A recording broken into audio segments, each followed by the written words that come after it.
దేవునికి స్తోత్రం. ప్రియమైన వారలారా, రక్షకుడును ప్రభు అయిన యేసుక్రీస్తు వారి నామంలో మీకు శుభములు వందనాలు చెల్లిస్తూ ఉన్నాం.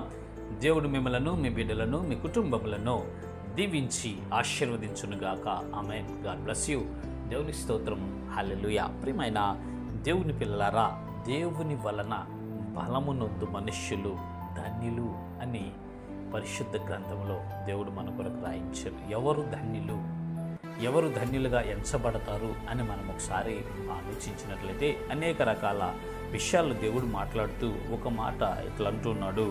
కీర్తనల పుస్తకము 84వ కీర్తన 5వ చరణం మనం చూసినట్లయితే అక్కడ భక్తుని ద్వారా ఈ రీతిగా రాయిస్తూ ఉన్నాడు దేవుడు. నీ వలన బలమునందు మనుషులు ధన్యులు, యాత్ర చేయు మార్గంలో వారికి అతి ప్రియములు.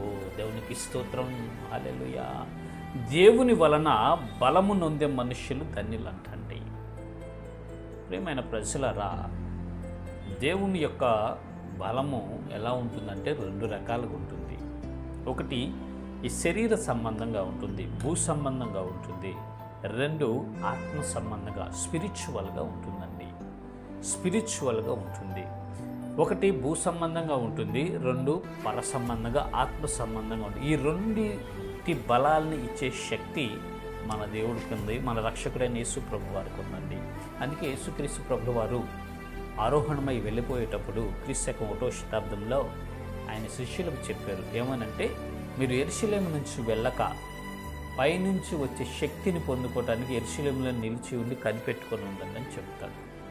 ఆ తర్వాత శిష్యులు యేసు ప్రభు వారి మాట చొప్పున దాదాపుగా ఒక 50 దినాలు ఉపవాసం ఉండి ప్రార్థించినప్పుడు పరిశుద్ధాత్మ శక్తి కుమ్మరించబడింది. అదే దేవుని శక్తి.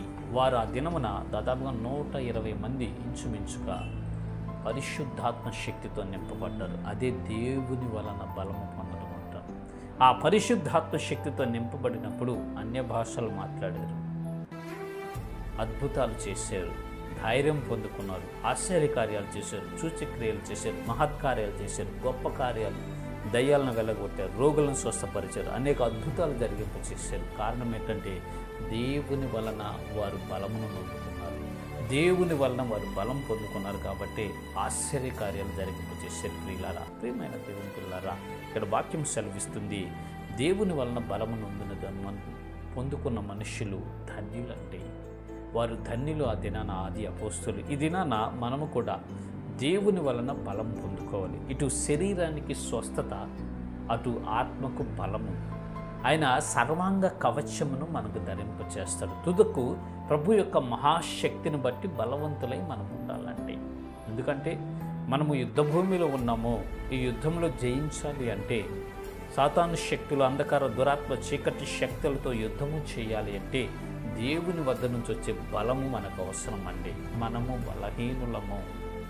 ఈ శరీరంలో ఉన్న మనము బలహీనులమండి. అయితే ప్రభు యొక్క శక్తిని బట్టి మనం బలవంతులైనప్పుడు దుష్టుని ఎదిరించి నిలబడి జయించుటకు మనకు అవకాశం ఉంటుంది. అందుకే భక్తుడు ఈ మాట రాయించాడు. ఇక్కడ దేవుడు భక్తుడి ద్వారా ఈ మాట రాయించాడు, నీ వలన బలమునందు మనుష్యులు ధన్యులు అని.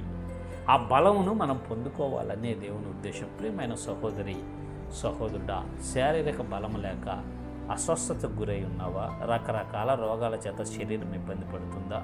అటు ఆత్మలోను బలహీనుడివై పదే ఓడిపోతూ ఉన్నావా సాతాను చేతిలో? అయితే ఈ దినమున దేవుని యందు విశ్వాసం ఉంచు, ఆసక్తి కలిగి దేవునిని వేడుకో. ప్రభువా, నీ వలన నేను బలం పొందుకోవాలి, నీ వలన నేను బలం పొందుకోవాలి, ధన్యుడిగా నేను మార్చబడాలి, యుద్ధ భూమిలో నేను నిలబడి అంధకార దురాత్మ శక్తులను ఎదిరించి జయించాలి ప్రభు అని మీరు హృదయపూర్వకంగా వేడుకున్నట్లయితే దేవుడు ఆ బలాన్ని మీకు అనుగ్రహిస్తాడు. శరీరానికి స్వస్థత ఇస్తాడు, ఆత్మకు బలమునిచ్చి బలపరిచి నిలబెట్టి జీవితాన్ని మీకు అనుగ్రహిస్తాడు. ఇటు కృప దేవుడు మనందరికీ కలుగు చేయనుగాక. ఆమేన్. God bless you. దేవునికి స్తోత్రం. హల్లెలూయా. Praise the lord.